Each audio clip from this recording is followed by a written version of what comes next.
Now I'm going to introduce for our next presentation, Karen Goeller.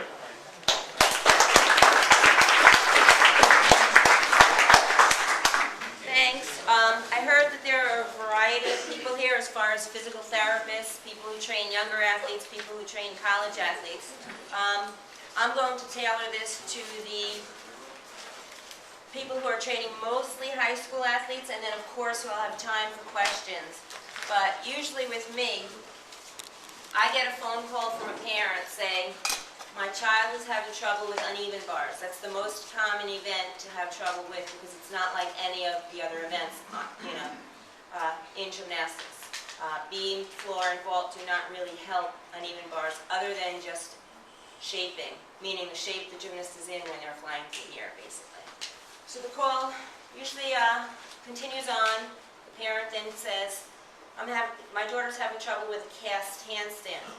That's usually a level 6 through 8 gymnast, USA Gymnastics, meaning they've been competing a few years. They may or may not want to go to college, but they need that cast handstand for the rest of their gymnastics career.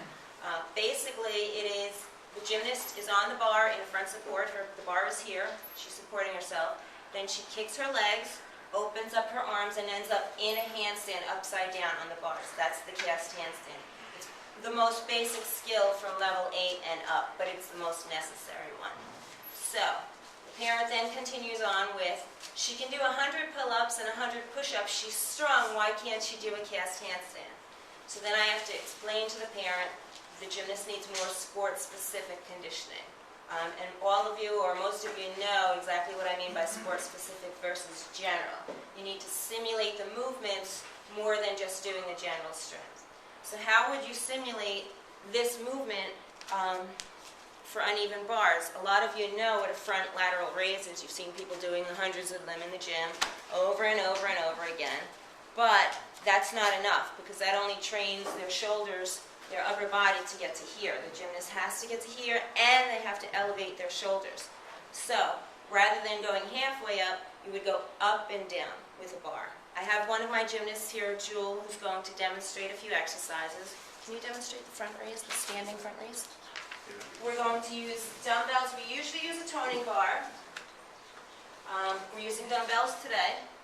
Jewel has been competing a few years very successfully. She did really well on bars at the New Jersey State Championships about a month ago. Yeah, about a month ago. And so here she is. Okay. So in between taking their turns on the uneven bars, because we have a few sets of bars where they do skills, they're doing simple drills and conditioning exercises for the skills. So you would have to make sure the gymnast is standing with their belly in tall. Then, go ahead, do the lift. You would ask them to elevate and ask them to lift, and then at the top of the lift, you would ask them to elevate. That's basically a shoulder shrug. You would have to make sure there's no space between the shoulder and the ear. Okay, come on down. Because if they're doing uneven bars like this, or vaulting or tumbling like this, it's not going to work. They have to be completely elevated, tall, and tight so that they can form the shapes, swing higher, swing tighter. If they're on vault or floor, tumble higher. Does that make sense? Okay. The next exercise to simulate that up and down motion, because that's the most common motion on uneven bars, is lying on your back. Same exact thing. I'm not sure if you can see, Jewel, but lie on your back. Do the kip cast drill. It's the same motion. Going up helps with that cast handstand.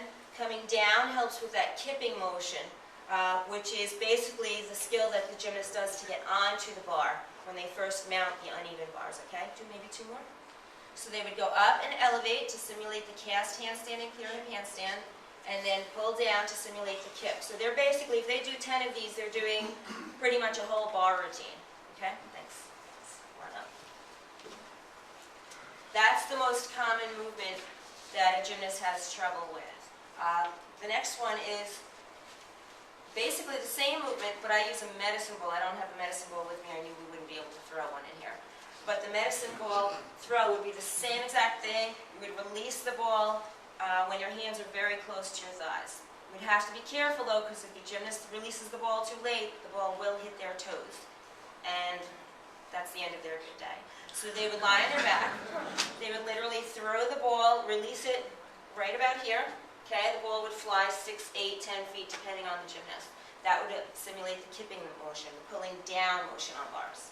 To simulate the up motion or the cast motion or the clear handstand motion, they would lie on their back and they would throw the ball backwards. Same thing, because besides that strength, besides the endurance to be able to do that 10 times in a routine, they need that speed. So you're training the speed with the medicine ball besides just the strength and movement. Does that make sense so far? Okay. The next exercise would be, you can put this down, thank you, would be to simulate the movement even more closely. I have a floor bar with me. Most gymnasts practice on one of these. They do a lot of handstand work, a lot of conditioning on these floor bars. I actually had a carpenter make this one for me. So the next thing you would do is have the gymnast, don't go yet, do a handstand. I'm not sure how strong you guys are or how confident you are with spotting, but to get that last portion of the cast handstand or opening of the shoulder angle, you would have them do the handstand, lower them a little bit, and then have them press back up to the handstand. It's basically a planche drill. Sometimes they do these on the walls. The walls are, you can't have her feet on the walls, so we'll do it on the floor bar. Handstand. Okay, so she's in a handstand. Then you have her planche, planche, planche, we're not doing falls.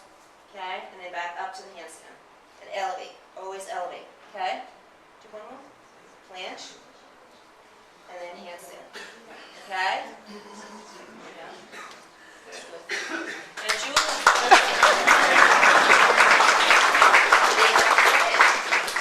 I was about to say Julie's really good at elevating. That's why I brought Julie in today. Elevating